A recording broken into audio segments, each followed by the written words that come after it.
علیکم مرګرو کسو کوم تاغان واټرفال ته راتلو غواړي نو زما په خیال باندې چې ځان سره پوره سامان نه وړي نو ښه ده. یو خو دلته کې د خوراک سیستم نشته ځکه چې شاله ګرځار دی او د دې نه علاوه روډ هم ډېر زیات کم لاره چې دا ډېر زیاته ریسکي ده. نو زما په خیال چې راځي چې ښه پوره سامان کې راشي بوټان دې پښتو وي او ښه برابر نور چې کله هم تاغان واټرفال ته راشي نو څومره ستړیوالی څومره دغه چې هغه د سړي نه لرې شي. تاغان واټرفال ته رارسېدو چې هغه ډېر ګران دی ځکه چې لاره ډېره زیاته سخته ده او ریسکي لاره ده. نو زما ټول عمر دا درخواست دی چې دلته راځي نو ځان سره پوره سامان په پلینینګ باندې راځئ ځکه چې بغیر پلینینګ نه هېڅ پته نه لګي. دلته اکثر باران هم پته نه لګي وریځې ځای راځي او ډایرکټ باران راکېږي. نو د دغې وجې ځان چې کله هم تاسو راځئ نو تاغان واټرفال ته پوره پلینینګ باندې راځئ.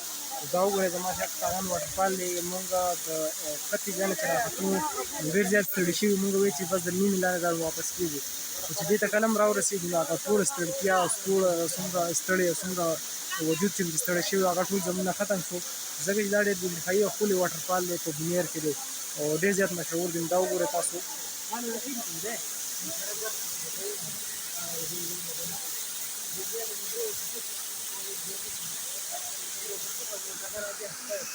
دا لکان چې نن پکې ډېر زیاته ګڼه ده تاسو وګورئ دا ټول لکان ته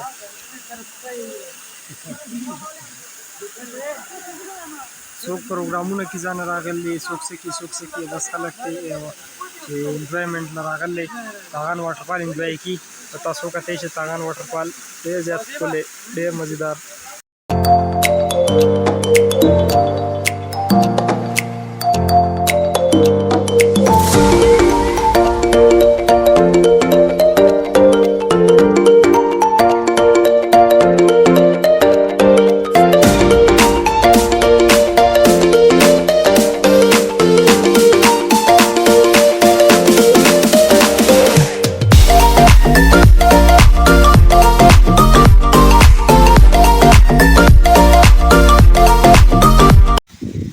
دا هغه واټرفال کوم چې تاغان واټرفال په کله چې تاسو ځئ تاغان واټرفال دا واټرفال په لاره کې راځي دلته کې تاغان واټرفال ته چې کله هم تاسو ځئ نو په لاره کې به تاسو له 3 واټرفال راځي هغې کې په دویم نمبر باندې چې دی هغه دا واټرفال یو د دې نه کوز دی یو دا واټرفال دی او دې نه بره یو په کوم چې تاغان واټرفال دی ډېر زیات مشهور دی هغه به واټرفال دی.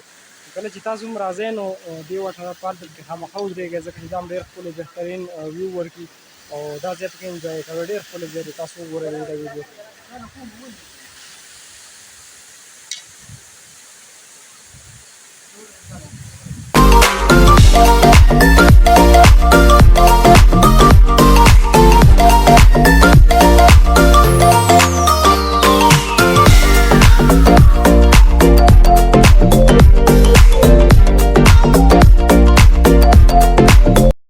السلام علیکم مرګرو ډېر زیات ستړي شو راغلي یو تاغان واټرفال ته کوم چې په بونیر کې دی او ډېر زیات مشهور دی نن سبا تاسو ته هم ښه وي تاغان واټرفال په دې لارې ډېر انتهایي ستړي کړو تاسو کتئ چې دا فقط دغه لار چې ده هغه ډېر زیاته ګرانه لار ده ډېر به انتهایي ستړي کړو خو بیا هم په تکلیفونو سره او په دغه سره دا زموږ یو میشن ده چې دلته راځو او دا به وینو تاسو تاغان واټرفال ښې مه وګورئ.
This is a Taghan waterfall.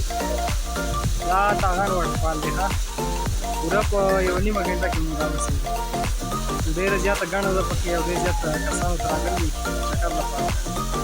په ګټه باندې خلک هلکان ناست دي، دا نه څوک ټوټې څوک سګي څوک سګي. دا پکې زمونږ ملګري دي کوم ډېر زیات ستړي شوي دي او دا ګرمۍ ویل دي اوس راشئ کښېنئ تاغان واټرفال ته یخې یخې هواګانې د باندې لګي. دا وګورئ تاغان واټرفال.